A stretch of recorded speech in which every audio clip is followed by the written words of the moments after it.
Screams echoed through the terminal. A crowd had gathered. Cameras were rolling. And there he stood, back against the cold airport wall, his uniform wrinkled but proud, his eyes red from the pepper spray, yet unwavering. Sergeant Darius Cole, a decorated black soldier, had just returned from his third tour overseas. But instead of a hero's welcome, he was being humiliated, taunted, and sprayed like an animal by an airport patrol cop named Rick Dalton. Before we continue, if you are watching our video for the first time, you're highly welcome to Elliot Stories. Please bless and support us by hitting that subscribe button, turn on your notification bell to get notified for more heartwarming stories coming your way tomorrow and never to miss any. Share to friends who love stories filled with twist and morals, and also share to loved ones who loves respect and justice no matter the cost. Where are you watching from? Please tell us in the comments. We love seeing how far our story travels. Also endeavor to stay till the end of this video because there's a special little package for you that you don't want to miss. To our unique constant viewers, our high esteemed subscribers, lovely new viewers and our first time subscribers, thank you for being part of our growth.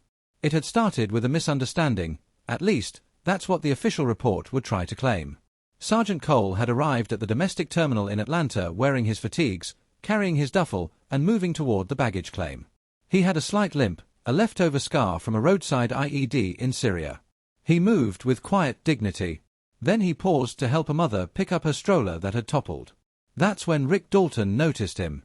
Dalton, a veteran officer with a checkered record and a reputation for profiling, saw a black man in military uniform and assumed the worst. He radioed in a suspicious person in fatigues. Before Darius could utter a word, Dalton and two other officers surrounded him, demanding identification. Darius, startled, attempted to show them his military ID. But Dalton, fueled by some perverse authority thrill, slapped it from his hand. "You think you can parade around here like a hero?" Dalton shouted, stepping into Darius's space. "I serve this country, sir," Darius replied, calmly. "Don't play smart with me," Dalton growled, grabbing him and shoving him against the wall. People began to stop. Someone started filming.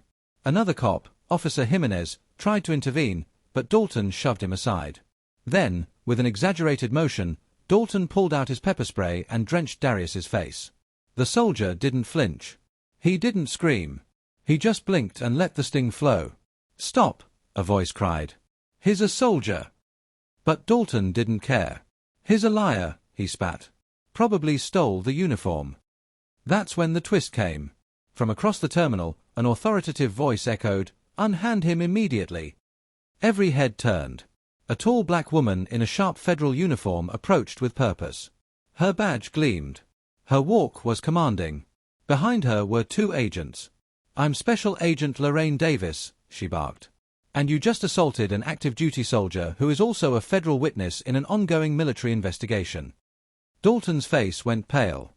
"Secure him," she ordered. In a shocking turn of events, two federal agents grabbed Officer Dalton, twisted his arms behind his back, and placed him in handcuffs. Gasps rang out.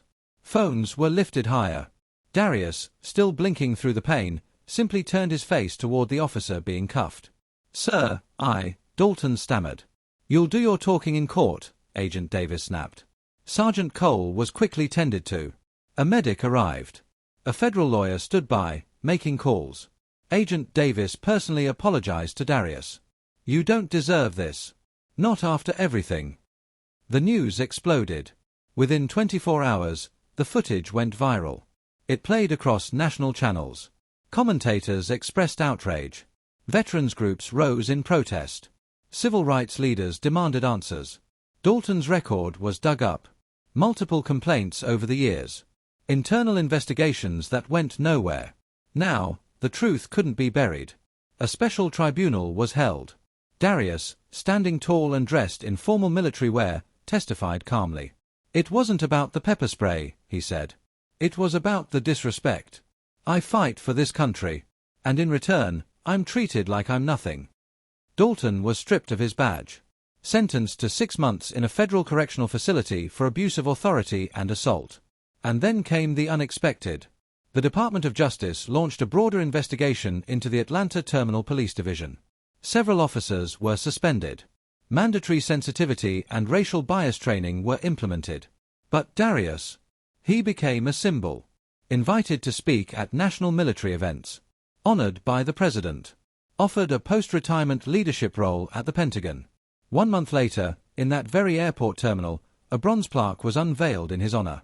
To Sergeant Darius Cole, for standing tall when dignity was denied. And Dalton, now a former cop, sat behind bars watching the ceremony on the small TV in his cell. He saw the world cheering the man he once sprayed with hatred. And he wept. Moral lesson. This story reminds us that justice, though delayed, is never denied. That power must be used with conscience. That every uniform, whether military or civilian, demands respect. We must stand against injustice even when it wears a badge. Respect is not earned by the color of authority but by the character beneath it. This story was humbly crafted and brought to you by Elliot Stories. Catch you on the next one. Elliot Stories appreciates you all.